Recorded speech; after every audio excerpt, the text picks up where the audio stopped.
श्री शिवाय नमस्तुभ्यम। हर हर महादेव।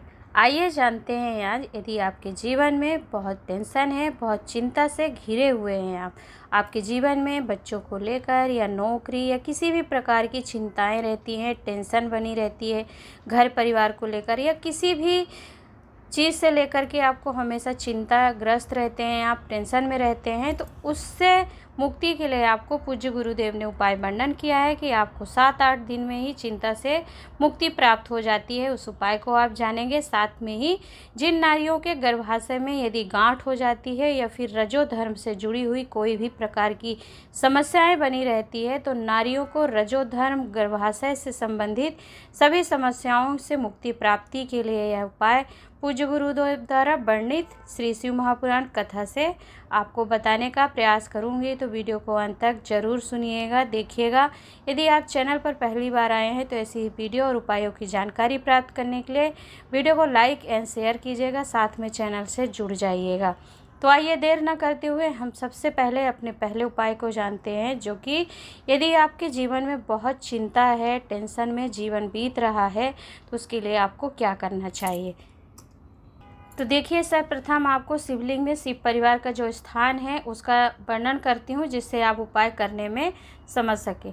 सामने आपने शिवलिंग देखा, शिवलिंग पर जहाँ पर अभी मस्तक टेका गया तो ये शिवलिंग है। शिवलिंग के चारों तरफ गोल जलाधारी होती सामने आप देख रहे होंगे। तो शिवलिंग का राइट भाग जो होता है श्री गणेश भगवान का, लेफ्ट भाग श्री कार्तिकेय जी महाराज का होता है और बीच में एक मोटी लाइन होती है जो कि अशोक सुंदरी माता का स्थान होता है। ऊपर लगी हुई जलाधारी होती है जिस पे भगवान शंकर की 5 बेटियों का स्थान होता है, जया, विषहरा, शामलीवारी और दोतली एवं देव। तो यह 5 बेटियों का स्थान होता है। अब शिवलिंग पर जहाँ पर त्रिपुंड का भाव वर्णित करा जा रहा है, तो शिवलिंग हो गया। शिवलिंग जिस स्थान पर रखा है, चारों तरफ आपको गोल भाग दिखता है जो सामने से कटा हुआ होता है और कटा हुआ होकर के चरणों में आकर के मिलता है गणेश भगवान और कार्तिकेय भगवान के। तो आपको क्या करना है, इस उपाय में श्री कुंदकेश्वर महादेव का नाम स्मरण करते हुए यह जो गोल कटी भाग होती है, जिसे कि हम माता पार्वती का हस्त कमल कहते हैं, उस हस्त कमल पर आप क्या करेंगे, हल्दी का लेपन करेंगे। ध्यान दीजिएगा मैं क्या कह रही हूँ, हल्दी का आपको लेपन करना है। कहाँ पर करना है, जो माता पार्वती का गोल कटी भाग आपको दिख रहा है, बताया है शिवलिंग का जल जहाँ पर नीचे गिर रहा है, ठीक उसी स्थान पर चारों तरफ गोल भाग में आपको उस हल्दी से अपनी 3 उंगली में लगा करके लेपन कर देना है। ठीक है, शिवलिंग पे आपको लेपन नहीं करना है, गोल कटी भाग जो होता है जलाधारी, वहाँ पर ही जहाँ यह पुष्प रखा जा रहा है इसी स्थान पर आपको लेपन करना है। और लेपन करने के बाद फिर क्या करेंगे, आप एक कलश में जल भर कर लेकर जाएंगे शिवालय में और हल्दी लेकर जाएंगे। तो हल्दी का लेपन आपने कर दिया। अब जो जल है यहाँ पर देखिए, शिवलिंग का जो हस्त कमल दिख रहा है माता पार्वती का, वहाँ हल्दी का लेपन कर दिया और हल्दी लेपन की हुई 3 उंगलियों का भाव आपको अपने लोटे में जो कलश ले गए हैं जिससे आपको जल समर्पित करना है, उस पे यह 3 उंगलियों को लगा लेंगे। 3 उंगली आप पहले जलाधारी पे लेपन किया, फिर उन्हीं 3 उंगली को हल्दी वाले अपने लोटे पे लगा करके क्या करेंगे, जल समर्पित करेंगे। जल समर्पित करेंगे आप शिवलिंग पर, ना कि हल्दी जहाँ आपने लगाई वहाँ। अब शिवलिंग पर जब आप जल समर्पित करेंगे तो श्री कुंदकेश्वर महादेव का नाम स्मरण करते हुए आप जल समर्पित करेंगे। और थोड़ी सी जल समर्पित करने के बाद, जैसे हम पुष्प या बेलपत्री लेके आते हैं, तो आप क्या करेंगे, जलाधारी पे थोड़ा सा हल्दी कहीं लगी हुई होगी, उस हल्दी को ही आप उठाकर अपने लोटे में कलश में रख कर ले आइए और घर आ जाइए, पूजन कर लीजिए अपनी, आपकी जो भी पूजा बची है। और पूजा करने के बाद फिर आप अपने घर में आइए और जो हल्दी आप अपने कलश में लोटे में लगा करके रख के लेके रहे हैं, उसे द्वार पर एक बिंदी लगा दीजिए श्री कुंदकेश्वर महादेव का स्मरण करते हुए। कैसे करना है आपको देखिए बताया उपाय। आपको कुंदकेश्वर महादेव के नाम से ही हस्तकमल पर हल्दी का लेपन करना है। फिर कलश पे 3 उंगलियों का अर्थात त्रिपुंड का भाव अपने कलश पे लगा लीजिए, जिससे आपको जल समर्पित करना है। फिर 1 लोटा जल शिवलिंग पर समर्पित करके हल्दी की जो आपने उंगलियां जहां पर लगाई थी हस्तकमल पर, वहां से थोड़ी सी उठाकर कलश में लगाएंगे, रख कर ले आएंगे। और फिर उसकी एक बिंदी आपको ला करके अपने द्वार पर लगा देना है घर के अंदर प्रवेश करने से पहले। तो यदि यह नियम आप श्री कुंदकेश्वर महादेव का नाम लेकर के 7 से 8 दिन कर लेते हैं प्रतिदिन लगातार, तो निश्चित ही आप यदि चिंता या टेंशन में डूबे हुए हैं तो उससे आपको मुक्ति प्राप्त होती और आपकी टेंशन चिंता समाप्त होती है। तो हाल ही की कथा में पूज्य गुरुदेव ने इन उपायों का वर्णन किया है कुंदकेश्वर महादेव का भाव, तो करके देखिएगा। आइए जानते हैं हम अगला उपाय, जो कि इस प्रकार है। देखिए, यदि नारियों को गर्भाशय में गांठ हो जाती है, गर्भाशय में कभी कभी नारियों को रसोली हो जाती है, गांठ हो जाती है, छोटी छोटी कई गांठें हो जाती है, जिससे रजोधर्म में समस्याएं आती, या तो रजोधर्म बहुत ज़्यादा जाता है या कम जाता है या आता ही नहीं है।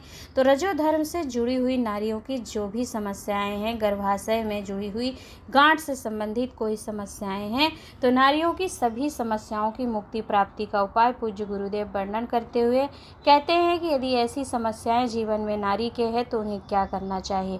ऐसी अवस्था में आपको शिवलिंग पर जल न चढ़ाते हुए आपको जल कहाँ समर्पित करना है, ध्यानपूर्वक सुनिएगा। अपनी इन समस्याओं के लिए आप कभी भी किसी भी दिन इस उपाय को कर सकते हैं।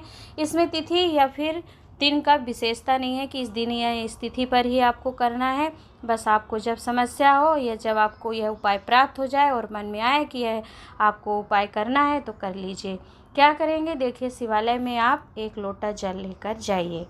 अब जो लोग नियमित पूजन विधान शिवालय में जाकर करते हैं वो तो वैसा ही नियम पूजन विधान करिएगा, परंतु जो लोग यह उपाय करने जा रहे हैं या पहली बार उपाय को सुनकर उपाय के लिए ही शिवालय जा रहे हैं, तो देखिए 1 लोटा जल ले जाइएगा, कुछ पुष्प अक्षत चंदन ले जाइएगा भगवान का श्रृंगार करने के लिए।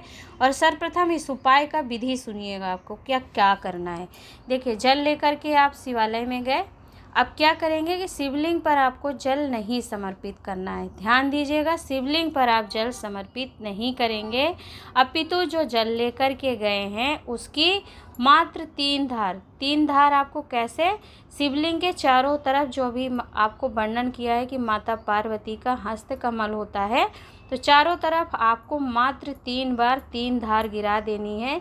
श्री कुंदकेश्वर महादेव का नाम स्मरण करके कि हे प्रभु, मैं ये हूँ, मेरा नाम गोत्र ये है और मुझे रजोधर्म या गर्भाशय में गांठ से संबंधित यह समस्याएं हैं, तो मुझे इससे मुक्ति प्रदान करें। और 3 धार लगाते हुए शिवलिंग के चारों तरफ आप 3 धार गिराइएगा, जैसा कि आपको वीडियो में दिख रहा है। तीनों धार आप गिरा देंगे और फिर उस जल को झेल लीजिएगा। जल सामने से नीचे गिरता है, उस स्थान पर अपने हाथ कमल को लगाइए और उस जल को झेल करके फिर आप अपने उस कलश में ले आइए और कलश में ला करके उस जल का पान करना है, आचमन करना है, पी लेना है आपको, श्री कुंदकेश्वर महादेव का नाम स्मरण करते हुए।